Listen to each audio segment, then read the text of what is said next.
Je suis Luquet, je suis votre prof particulier de français. Si vous voulez en savoir plus sur mes cours, vous pouvez aller sur www.luquet.com. Si vous avez aimé cette vidéo, vous pouvez mettre un like et vous pouvez également la partager sur vos réseaux sociaux. On revient sur cette anecdote qui pourrait faire sourire si elle ne touchait pas l'un des hommes les plus puissants de la planète.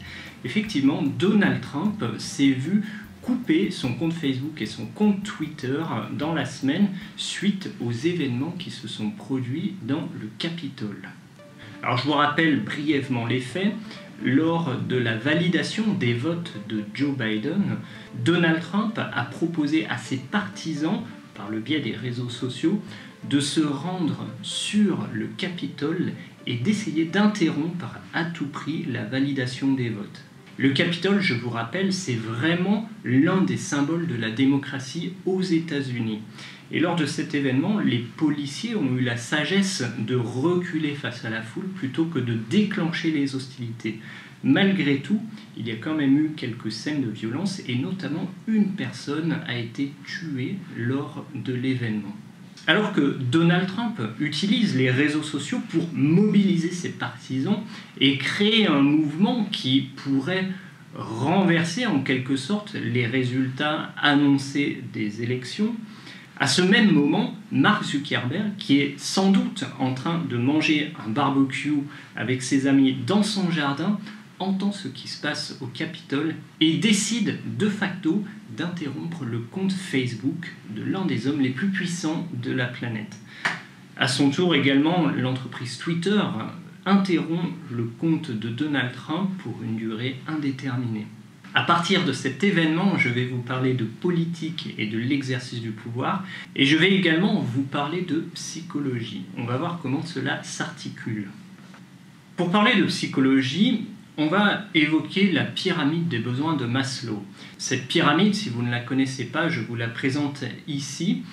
C'est une pyramide qui se fait en 5 étapes. Donc on voit que les besoins sont rangés en 5 catégories. On doit tout d'abord assouvir les besoins de la première catégorie pour passer à la seconde catégorie. Une fois qu'on a assouvi les besoins de la seconde catégorie, on peut passer ensuite à la troisième et ainsi de suite pour arriver jusqu'à la 5e catégorie. Alors les besoins, quels sont-ils? Les premiers types de besoins que l'on peut avoir, ce sont les besoins physiologiques. On a besoin de manger, on a besoin de boire, on a besoin de dormir. Tant que ces besoins ne sont pas effectués, on ne peut pas passer à la suite. Une fois qu'on a bien mangé, qu'on a bu et qu'on a dormi, on a un besoin de sécurité. Alors le besoin de sécurité, c'est le fait de se sentir dans une maison, par exemple, à l'abri des animaux sauvages, à l'abri des personnes qui pourraient nous en vouloir. Donc une fois qu'on a à manger, à boire, qu'on a une maison, on va avoir besoin d'appartenir à un groupe. Ça veut dire qu'on fait partie vraiment de quelque chose, d'un ensemble social, d'un ensemble d'humains. Ça peut être par exemple la famille, ça peut être les amis, ça peut être l'entreprise, ou ça peut être encore un groupe de passionnés, par exemple, on partage la même passion. Le 4e besoin évoqué par Maslow est l'estime de soi. Ça veut dire qu'une fois qu'on fait partie d'un groupe, on a besoin d'être reconnu pour nos particularités au sein de ce groupe. Par exemple, si vous êtes dans la famille, vous avez besoin de vous sentir comme le grand frère ou le petit frère, vous avez besoin de vous sentir comme le père, comme le fils, et les personnes vous reconnaissent en tant que tel. Au sein d'un groupe d'amis, vous aurez sans doute des particularités. Vous êtes peut-être le guéluron du groupe, ou au contraire, vous êtes la personne la plus sérieuse sur laquelle on peut compter, par exemple, ou vous êtes un autre type de personnalité. En tout cas, au sein de ce groupe, vous avez des caractéristiques particulières qui vous différencient des autres et qui vous permettent d'obtenir une sorte d'estime de vous-même. Le dernier besoin de la pyramide de Maslow est la réalisation de soi. On pourrait imaginer qu'on est né avec une destinée, qu'on a quelque chose à faire sur cette planète et quelque chose dans laquelle on est particulièrement bon. Ça pourrait être la réalisation de soi.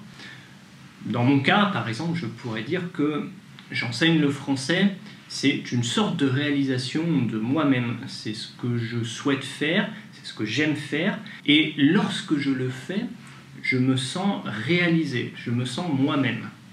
Eh bien, ce dernier besoin, Il n'est pas forcément facile.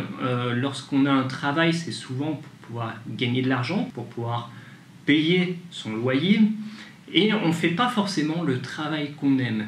Et lors de nos temps libres, on n'a peut-être pas forcément le temps ou l'énergie pour faire les choses qu'on aime. Donc faire un travail qui nous correspond bien, c'est vraiment une chose qui nous permet d'arriver en haut de la pyramide des besoins de Maslow. Rassurez-vous, je vais maintenant utiliser cette pyramide pour la rattacher à notre histoire des réseaux sociaux. Quand on regarde bien, les deux premiers besoins évoqués par Maslow, le besoin de manger, de boire et le besoin de sécurité, sont garantis à l'aide des moyens de transport et à l'aide de l'énergie. Je m'explique. Les moyens de transport, la voiture, vous permet de vous rendre dans un supermarché, par exemple, et de faire des courses. Également, les choses que vous trouvez dans ce supermarché ont été acheminées à l'aide de camions, et donc c'est assez facile de trouver de la nourriture et de l'eau grâce aux moyens de transport que l'on a actuellement.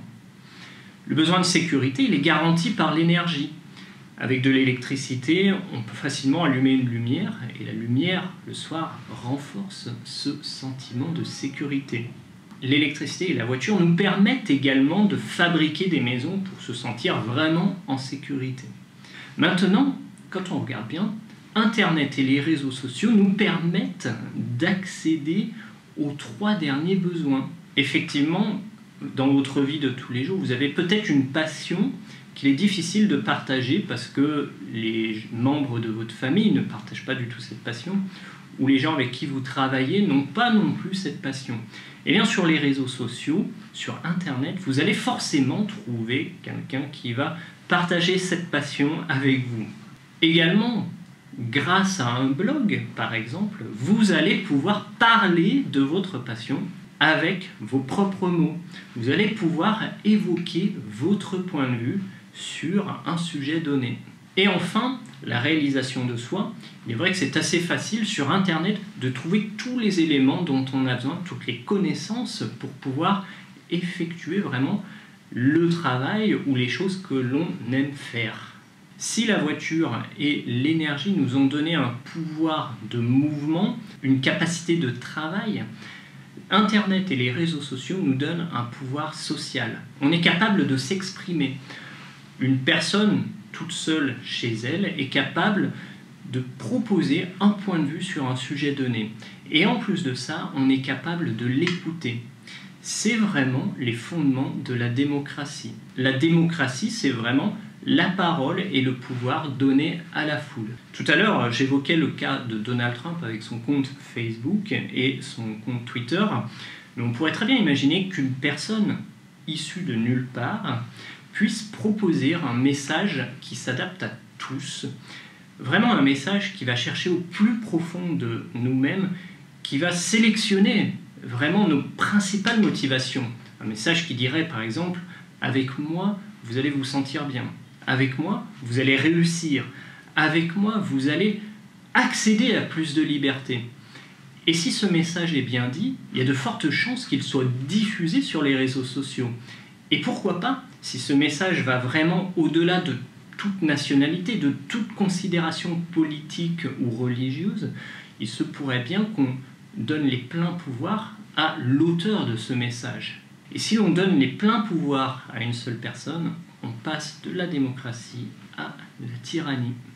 Et dans ce cas-là, on voit bien que les réseaux sociaux proposent un outil de pouvoir qui est vraiment conséquent. Alors, je vais tenter aujourd'hui de vous proposer un message qui pourrait vous toucher au plus profond de vous-même. Un message qui sera tellement fort que vous allez avoir envie de le partager avec vos amis. Ce message, le voici. Si vous avez aimé cette vidéo, vous pouvez vous abonner, vous pouvez mettre un like et vous pouvez également partager cette vidéo sur vos réseaux sociaux. Je vous dis merci et à très bientôt dans la prochaine vidéo.